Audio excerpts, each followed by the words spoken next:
Now, Mr. John Brittas, you have got 5 minutes to speak. Thank you, sir. Sir, it was distressing that my honorable friend and minister, Mr. Jayant Chowdhury, initially got up and saying that we shouldn't proceed with this resolution. My impression was that, sir, this is a bipartisan issue. Honorable Minister, Mr. Jayant Chowdhury, Honorable Minister, I am he's saying talking about something you, sir. about you. You have to reply. so you should pay attention to him, members also. He was a liberal Democrat when he was this side. I don't know what happened to him. You want to shut You down should the not speak parliament? Personal. Yes, sir. Personal comment. I on it. object to that statement.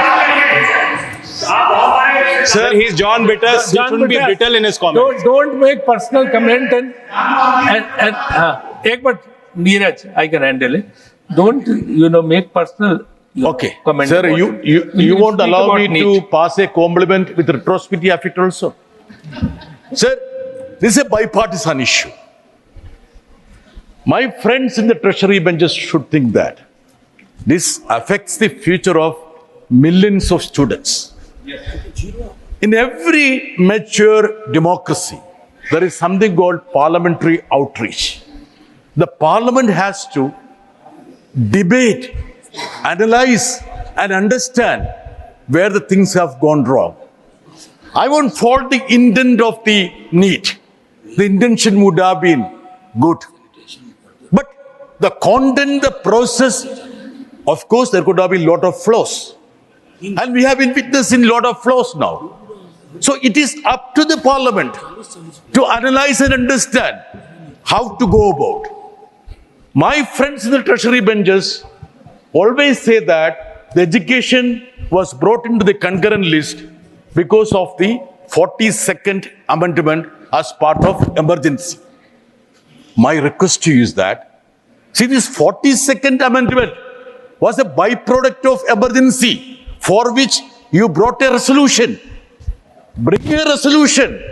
Whatever may be the byproducts of emergency would be taken back. Yes. Restore this issue. Restore this sector to states. The founding fathers were resolute to keep that education to the domain of states, considering the rich diversity of this nation. Please appreciate that. Sir, there has been a tendency, centralized tendency. For last 10 years, how many competitive exams have come? Manoja was telling about CUT, the fallout of that, NEET, NET. You know what is the status of the NET? The National Eligibility Test and also the NDA, National Testing Agency. I understand that. Hardly 25 permanent employees are there in NTA. Yes. These permanent employees, 25. They are conducting tests for 25 very important exams which affects the future of millions of students. Don't you think that we parliamentarians need to analyze, to understand where we have gone wrong? Shouldn't we correct that? That is why I support the resolution of Mr. Abdullah that this House has the bounden responsibility to understand where we have gone wrong. Sir, I have 3-4 points to say. See, what are the key issues with regard to the NEET? It obliterates the rights of the states to regulate medical education. That's the first point. Second point, it disproportionately favors CBSE students, disadvantaging those from the state boards and economically weaker sections. I would call the government to come forward. Let us analyze. Let us entrust a body to understand the anatomy of the people who would have passed the NEET exams. Where are the flaws? And the third aspect, it necessitates costly extra coaching beyond ordinary school education, which is not affordable to the ordinary students.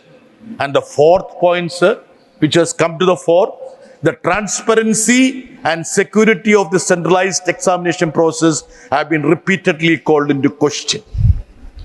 Sir, there is a series, web series, with regard to the quota, so-called coaching centers. It's an OTT platform. I would request the Honorable Minister that he should watch that series, web series. Now, sir, together with the cabinet minister who is absent. I don't know why he is absent. Sir, there is an alibi that is being brought forward. How can you speak against the Supreme Court verdict? Sir, that is a fish flow. You know why? The NEET was brought in 2013. As Advocate Elango said, there was a verdict. Then further there was another verdict by the in 2016. The Supreme Court said the government and medical council can go ahead. It was not the decision of the Supreme Court. It merely upheld the decision of the executive. Then what happened, sir? After the verdict of the Supreme Court in 2016, you slept on it for years. Exactly. Only after a NGO went to the Supreme Court again took up the matter.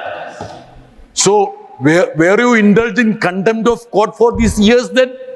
After the verdict in 2016? Again, sir, if at all the ruling party had agreed to all the verdicts of the Supreme Court, I would have naturally consented to their argument. Think about the verdict that came with regard to the election commissioners and the chief election commissioners. They quickly brought forward a bill to circumvent the verdict of the Supreme Court. Conveniently, they take alibi on the Supreme Court verdicts. Sir, I feel this is the right time for us, for this platform, to contemplate in a bipartisan matter. This is not a Congress, this is not opposition treasury bench issue. Exactly. This issue concerns the future of millions of students, crores of people. Let us put together our own thoughts. Let us contemplate, understand what could be the way out of this crisis. There is a serious crisis of credibility. Just to retrieve the situation, the Parliament has to exercise its right of parliamentary outreach, understand the issues. So I would earnestly request my friend and Honorable Minister, let him look at these issues dispassionately. Don't think that you are now other side, so you should look down at this side. Let us sit together and understand how we can go ahead, and I would earnestly support the resolution moved by Mr. Abdullah. Thank you, sir. Thank you, Mr. John Brittas. Stay ahead with our cutting-edge news app. Instantly access the latest shorts in just 1 minute and breaking news in just 50 words. Download now for a smarter, faster news experience.